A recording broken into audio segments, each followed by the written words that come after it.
उसोगी part 7 में आपका स्वागत है। आई नो ये पार्ट काफ़ी लेट हो गया है। अगर आप मेरे चैनल पर रेगुलर कमेंट करते हो या आप मुझे इंस्टाग्राम पे फॉलो करते हो तो आपको पता होगा कि पिछले कुछ टाइम से मैं अपने पर्सनल लाइफ में काफ़ी बिजी था, but I love this series और मैं इसे कंटिन्यू करना चाहता हूँ। So here I am. अगर इसके पिछले पार्ट्स आपने नहीं देखे तो उसका लिंक आपको डिस्क्रिप्शन, पिन कमेंट और आई बटन में मिल जाएगा।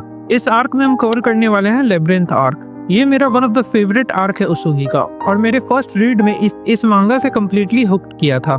इस आर्क में हमें उसोगी का मेरा one of the favourite antagonist और one of the favourite referee भी इंट्रोड्यूस होगा। तो बिना समय गवाए चलो शुरू करते हैं। तो इस आर्क की शुरुआत में हम देखते हैं बाकू और उसका ग्रुप एक बंदे के साथ कोई गेम खेल रहे होते हैं और वो बंदा बाकू को धक्का देकर वहां से भागने लगता है, लेकिन मार्को अचानक से उसके पीछे आकर खड़ा हो जाता है और उसे अपनी असली सिचुएशन समझ में आ जाती है और वो अपनी जान बचाने के लिए उन्हें एक अजीब सी तरीके के बारे में बताता है जिससे वो काफी सारे पैसे कमा सकते हैं, वो भी बिना किसी रिस्क के। इस गैम्बल के लिए कोई पैसे रिस्क पे लगाने की जरूरत भी नहीं है और इससे वो हंड्रेड्स ऑफ मिलियंस जीत सकते हैं, वो भी बिना किसी रिस्क के। काजी सोचता है ऐसा तो हो ही नहीं सकता, जरूर इसके पीछे कुछ ना कुछ ट्रिक होगी, लेकिन वो बंदा उसे बताता है कि वो ये गेम पहले भी खेल चुका है और वो हार गया था, लेकिन फिर भी वो बिल्कुल सही सलामत है और अब वो उन्हें उस गेम में पार्टिसिपेट करने का तरीका बताता है और मीटिंग लोकेशन में कोई अकेला ही जा सकता है। और इसके बाद वो उन्हें कुछ और भी बातें बताने ही वाला होता है, लेकिन वो रुक जाता है और खुद में सोचता है नहीं शायद वो बस एक कोइंसिडेंस था। फिर सीन शिफ्ट होता है, हम काजी को देखते हैं जो कि अकेला उस लोकेशन पे खड़ा होता है और हम फ्लैशबैक में देखते हैं कि काजी ने खुद इसके लिए खुद को नॉमिनेट किया था और बाकू और मार्को काजी का दूर से पीछा करेंगे। फिर सीन वापस प्रेजेंट में आता है और एक वुमेन काजी के पीछे से आकर उस पर अपने नाखूनों से स्क्रैच कर देती है और काजी पर ही चिल्लाने लगती है कि काजी उसे छेड़ने की कोशिश कर रहा था। काजी उससे कहता है कि लगता है आपको कोई गलत फहमी हुई है, लेकिन वो औरत कुछ भी सुनने को तैयार नहीं थी। काजी उसे पुलिस स्टेशन चलने के लिए भी कहता है, लेकिन तभी वहाँ पुलिस वाला आता है जो कि काजी को पीछे से पकड़ कर कहता है यू आर अंडर अरेस्ट। लेकिन वो औरत कहती है कि उसे कोई कंप्लेन नहीं करनी और वो इस मामले को बड़ा नहीं करना चाहती और वो वहाँ से चली जाती है। वो ऑफिसर काजी से उसकी आईडी मांगता है और काजी पर चिल्ला रहा होता है, लेकिन तभी वहाँ पीछे से एक आदमी आता है जो कि उस ऑफिसर से वहाँ से जाने के लिए कहता है एंड स्ट्रेंजली इनफ वो वहाँ से चला भी जाता है। उसके बाद सीन शिफ्ट होता है, हम देखते हैं काजी और उस आदमी को एक कार में बैठ कर कहीं जा रहे होते हैं। इस आदमी का नाम है कुरीसू। काजी वापस उसे उस गेम के रूल्स के बारे में कंफर्म करता है कि क्या वाकई में इस गेम में कोई भी पैसे दांव पे लगाने की जरूरत नहीं है। कुरीसू उसे घूर के देखता है और अपने जेब से कुछ निकालने लगता है जिसे देखकर काजी डर जाता है, लेकिन एक्चुअली में वो काजी को एक बैंडेड देता है और उसे कहता है कि ये कार काफी महंगी है तो आप अपनी चोट को कवर कर लो ताकि आपके खून से मेरी कार की सीट गंदी ना हो जाए। और वो काजी को एश्योर करता है कि भले ही आप ये गेम हार जाओ, आपकी लाइफ नहीं ली जाएगी और ना ही आपसे कोई बहुत ज्यादा हार्ड लेबर कराया जाएगा और ना ही आपको कोई नुकसान पहुंचाएगा, बल्कि इसके बदले आपको एक बहुत ही छोटी सी चीज दांव पर लगानी होगी जिसका शायद आपके लिए कोई अहमियत भी ना हो। काजी उसे पूछता है कि आखिर मुझे क्या चीज दांव पे लगानी होगी। कुरीसू उसे कहता है कि बेहतर होगा कि ये बात आपको आपका अपोनेंट ही बताए और काजी अपने मन में सोच रहा होता है कि आखिर इस गेम का ऑब्जेक्टिव क्या है। और हम कार के बाहर का सीन देखते हैं जहाँ कियारा उस कार का पीछा कर रहा होता है। उसके बाद वो कार फाइनली रुकती है और काजी बाहर देखता है एक पार्किंग लॉट। वो कुरीसू से पूछता है कि ये कौन सी जगह है, लेकिन कुरीसू उसे कुछ भी बताने से मना कर देता है। फिर वो काजी को एक रूम के सामने छोड़कर वहाँ से चला जाता है और जब काजी रूम में एंटर करता है तो उसके सामने एक बंदा खड़ा होता है जो कि अपनी एक पेंटिंग दीवार पर लगा रहा होता है। ये पेंटिंग काफी इंपॉर्टेंट है, इसे याद रखना। वो बंदा काजी से कहता है तुम जरूर मेरे वो गेस्ट होगी जो कि आज मेरे साथ गेम खेलने वाला है। तुम जानना चाहते होगे कि आखिर तुम्हें इस गेम में दांव पे क्या लगाना है। मैंने सही कहा ना? तो काजी, तुम्हारे लाइफ में जरूर ऐसी कोई ना कोई चीज होगी जिसे तुम कभी भी पैसों के बदले दांव पर नहीं लगाना चाहोगे, है ना? काजी इसके बारे में सोच रहा होता है, लेकिन वो बंदा कहता है कोई बात नहीं, तुम्हें इसके बारे में इतना ज्यादा सोचने की जरूरत नहीं है। ये सब एक्चुअली मेरे बारे में है। हम दोनों की एज लगभग सेम है, लेकिन एक्चुअली में पास्ट में मुझे एक सीरियस बीमारी थी जिसे स्लीपी सिकनेस कहते हैं। जब मैं 12 साल का था तो मुझे एक डिजीज हुई, लेकिन करीब 2 साल पहले मिराकुलसली मैं रिकवर हो गया। मैं ठीक तो हो गया था, लेकिन बीमारी की वजह से मेरे लाइफ में 10 साल का गैप बन चुका है। शुरुआत में तो मैं चल भी नहीं पा रहा था, पर धीरे धीरे मैं ठीक होने लगा और लोगों की लाइफ का एक्सपीरियंस सुन के अपनी लाइफ के गैप को फिल करने की कोशिश करने लगा। लेकिन जब तक मैं पूरी तरह अपनी कॉन्शियसनेस वापस हासिल कर पाया, मेरे पेरेंट्स ऑलरेडी जा चुके थे मेरे लिए ढेर सारा पैसा छोड़कर। और विथ टाइम मुझे एहसास हुआ कि इन एक्सपीरियंस की मेरे लिए वैल्यू तभी है जब मैं इन्हें अपनी एबिलिटीज से हासिल करूं। तो इसलिए मैंने डिसाइड किया कि मैं इन्हें अपनी एबिलिटीज का यूज करके हासिल करूंगा, तुम्हारे जैसे मेरे गेस्ट्स के साथ गेम खेल के। काजी कहता है तो इसका मतलब वो बंदा उसकी बात काटते हुए कहता है, हाँ तुम सही समझे, जो चीज तुम्हें बेट पे लगानी है वो है तुम्हारा लाइफ एक्सपीरियंस। काजी को इस पे भी डाउट हो रहा होता है, लेकिन वो बंदा काजी से कहता है, कहीं तुम ऐसा तो नहीं सोच रहे कि मैं कोई मशीन लगाऊंगा जिससे मैं तुम्हारी यादें चुरा सकूं, जैसा साइंस फिक्शन मूवीज में होता है। क्या ऐसी टेक्नोलॉजी सच में एग्जिस्ट भी करती होगी? मैं वादा करता हूँ मैं तुम्हें कोई नुकसान नहीं पहुंचाने वाला। फिर सीन शिफ्ट होता और हम देखते हैं बाकू को, जो कि कियारा से बात कर रहा होता है और बाकू से कहता है, अगर मेरी प्रेडिक्शन सही है तो सब कुछ सही रहेगा अगर काजी सेकंड जाए। और हम काजी को देखते हैं, वो अपने अपोनेंट के साथ गेम शुरू करने वाला होता है। वैसे इस बंदे का नाम है युकिडे काओरू।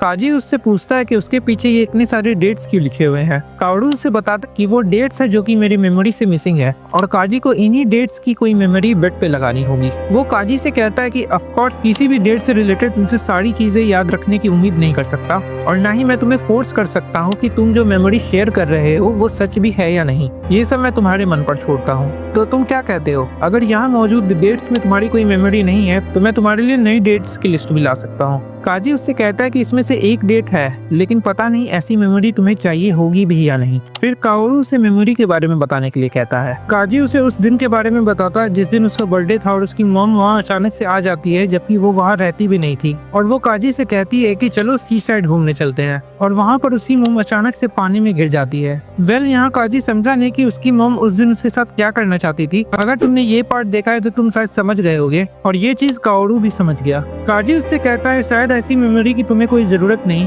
लेकिन काओरू उससे कहता है कि ऐसी कोई बात नहीं है। ऐसा तो नहीं होता कि हम सबके पास सिर्फ अच्छी मेमोरीज ही हों और ये काफी इंटरेस्टिंग स्टोरी थी, तो आई विल एक्सेप्ट दिस।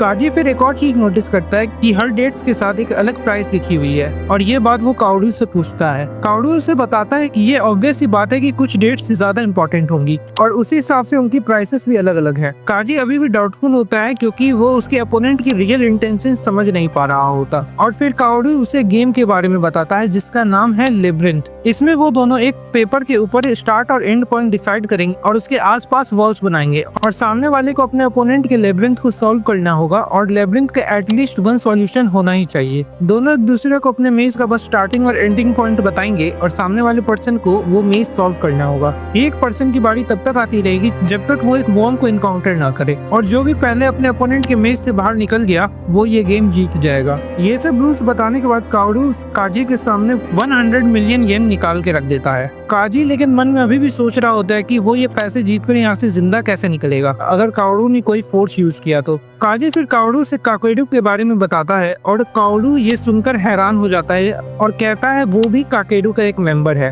वो काजी को बताता है कि उसके पेरेंट्स ने उसे काकेडू मेंबरशिप गिफ्ट की थी जाने से पहले। वो काजी से कहता है कि नॉर्मली काकेडू गेम्स में दोनों पार्ट अपने एक्सक्लूसिव रेफरीज को बुलाते हैं, लेकिन मेरे एक्सक्लूसिव रेफरी से ज्यादा बनती नहीं। तो अगर तुम्हें कोई दिक्कत ना हो तो क्या हम कोई न्यूट्रल रेफरी बुला सकते हैं जो कि हम दोनों में से किसी का भी एक्सक्लूसिव रेफरी ना हो। और काजी इसके लिए मान जाता है और कुछ समय बाद वहाँ आता है काकेडू का रेफरी नंबर 16 काडाकुड़ा युडाई। ये वैसे मेरा फेवरेट रेफरी है उस होगी में। और गेम के रूल्स एस्टैब्लिश करने के बाद वो दोनों ये गेम शुरू करते हैं और हम देखते हैं काओरू एक इविल स्माइल कर रहा होता है। काओरू और काजी अपने अपने मेज को ड्रॉ करते हैं और एक दूसरे को उनका स्टार्टिंग और एंडिंग पॉइंट बताते हैं। यहाँ नोट करने वाली बात यह है कि काओरू के मेज का स्टार्टिंग और एंडिंग पॉइंट काजी के मेज के स्टार्टिंग और एंडिंग पॉइंट से बिल्कुल अपोजिट है। मेज बनाने के बाद वो दोनों अपने अपने मेज को एक बुक में बंद करके एक दूसरे को वो बुक पास कर देते हैं और साथ ही में वो बुक खोलते हैं। वो दोनों ऐसा कर ही रहे होते हैं, पर जब वो दोनों अपने अपने मेज बुक के अंदर डाल रहे होते हैं तो काओरू कहता है, काजी सन, मैंने अब तक कई सारे लोगों के साथ ये गेम खेला है पर तुम उन सब लोगों से काफी अलग हो। सब लोग यहाँ सिर्फ झूठ बोलकर मेरे पैसों के लिए आते हैं, लेकिन तुमने सच में अपनी रियल मेमोरीज मुझसे शेयर की। तुम वाकई में एक अच्छे इंसान हो और मेरे लिए यही चीज 100 मिलियन से भी ज्यादा महत्व रखती है। लेकिन इसका मतलब ये नहीं मैं तुम्हें आसानी से जीतने दूंगा। और वो रेफरी कुडाकुड़ा को अपनी बुक देते हुए उसकी मेज की कॉपी बनाने को कहता है और काजी से कहता है कि वो ये गेम स्टार्ट कर सकता है, आखिर वो उसका गेस्ट है। और काजी गेम स्टार्ट कर और एक एक करके मेज के एंडिंग पॉइंट तक का पार्ट प्रेडिक्ट करता है और वो मेज के एंड पॉइंट के बस एक ब्लॉक पहले वाला वॉल हिट कर देता है और इसके बाद बारी होती है काओरू की। काजी सोच रहा होता है कि वो ये गेम जीत सकता है और कुडाकुड़ा अपने मन में सोच रहा होता है, इस गेम में तुम सब कुछ हार जाओगे। उसुगी के फ्रेंड काजी और हम देखते हैं काओरू एक ही बार में मेज क्लियर कर देता है। काओरू खुशी से चिल्लाने लगता है और काजी उससे कहता है इतना खुश होने की जरूरत नहीं है, मेरे पास अभी और भी डेट्स हैं बेड पे लगाने को। और अपने मन में सोच रहा होता है कि काओरू की ये स्ट्रेट विन कंफर्म करती है कि वो चीटिंग कर रहा है। काजी सोचता है कि वो नेक्स्ट गेम से नो चीटिंग रूल लगवाएगा, लेकिन काओरू उसे बीच में ही रोकते हुए कहता है नहीं, कोई अगला गेम नहीं होगा। तुम भी दूसरों की तरह हो जो कि सिर्फ मुझे झूठी मेमोरीज बता के मेरे पैसे लूटना चाहता है। काजी इसके लिए मना करता है, लेकिन वो काजी से कहता है जो भी हो, मैंने अगले गेम के लिए मना कर दिया है, तो अगला गेम नहीं होगा। रेफरी कुडाकोरा भी काजी से कहता है कि क्योंकि ये गेम शुरू होने से पहले ये डिसाइड नहीं हुआ था कि ये गेम एक से ज्यादा बार खेला जाएगा, तो काओरू-सन जो कि इस गेम में अपने पैसे दांव पे लगा रहे हैं और उन्होंने ये गेम खेलने से मना कर दिया है, तो ये गेम आगे नहीं हो सकता। अनफॉर्चुनेटली ये गेम खत्म हो चुका है और काजी को वापस उसकी पिकअप लोकेशन पर छोड़ दिया जाता है और कुडाकोरा काओरू को कंफर्म करता है कि दांव पर लगाई गई चीजें कलेक्ट कर ली गई हैं। काजी ये सब एक्सपीरियंस करके थोड़ा हैरान होता है और जब वो अपने फ्लैट पर वापस जाता है तो उस पर कोई हमला कर देता है और उसके मुंह कवर करके उसे कहीं दूसरे जगह ले जाया जाता है। और जब उसके मुंह से बैग हटाया जाता है तो उसके सामने एक बंदा बैठा होता है जो कि कहता है मैं तुम्हारा ही इंतजार कर रहा था, अब तुम पूरी जिंदगी मेरे गुलाम हो। और काजी डर से चिल्लाने लगता है और सामने वाला इंसान एक्चुअली में कार्ल होता है जो कि बस काजी के मजे ले रहा था। और काजी के पीछे से आवाज आती है नए लोगों का फेस देख के ज्यादा एक्साइटेड मत हो कार्ल।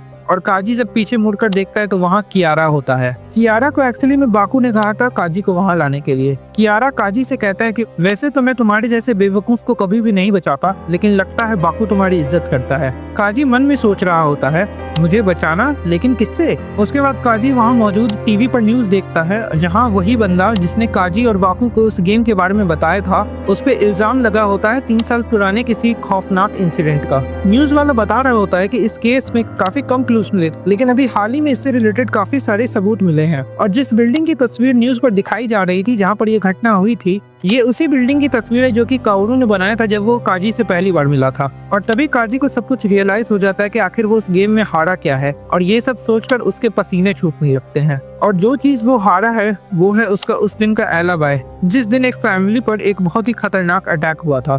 कियारा कहता है कि इस केस का असली कल्प्रिट इतना बड़ा और पावरफुल आदमी है कि पुलिस भी उसका नाम रिवील नहीं करना चाहती, और इसलिए तुम्हारे जैसे बेवकूफों के ऊपर ये सब क्राइम डाला जा रहा है। और जैसे इस गेम में काकेरू इन्वॉल्व हुई तो तुम्हारा उस दिन का एलिबी पूरी तरह गायब हो चुका है और तुम इसके बारे में कुछ कर भी नहीं सकते, क्योंकि अगर तुमने इसके बारे में किसी से कुछ भी कहा तो तुम खत्म कर दिए जाओगे। और काकेरू ये मेक श्योर करेगी कि तुम्हारी बातें कोर्ट में बिल्कुल न टिके। तो अगर तुम अब पुलिस से पकड़े जाते हो तो तुम्हारी लाइफ हमेशा के लिए पूरी तरह खत्म हो जाएगी। और कियारा मन में कहता है तो आगे तुम क्या करने वाले हो उसोगी। और सीन शिफ्ट होता और हम देखते हैं बाकू और काओरू को एक दूसरे के आमने सामने बैठे हुए, और इसी शानदार मोड़ पर ये पार्ट खत्म होती है। ये आर्क मेरी अब तक की फेवरेट आर्क है जिसमें मेरे काफी सारे फेवरेट कैरेक्टर्स इंट्रोड्यूस होते हैं। और नेक्स्ट पार्ट और भी शानदार होगा जहां बाकू और काओरू एक दूसरे के आमने सामने होंगे, और उसमें बाकू कुछ ऐसा करेगा जिसे देखकर आप भी समझ जाओगे कि क्यों बाकू को जीनियस मैनिपुलेटर कहा जाता है। तो अगर तुम वो पार्ट मिस नहीं करना चाहते तो चैनल जरूर सब्सक्राइब कर लेना और कमेंट कर देना पार्ट 8।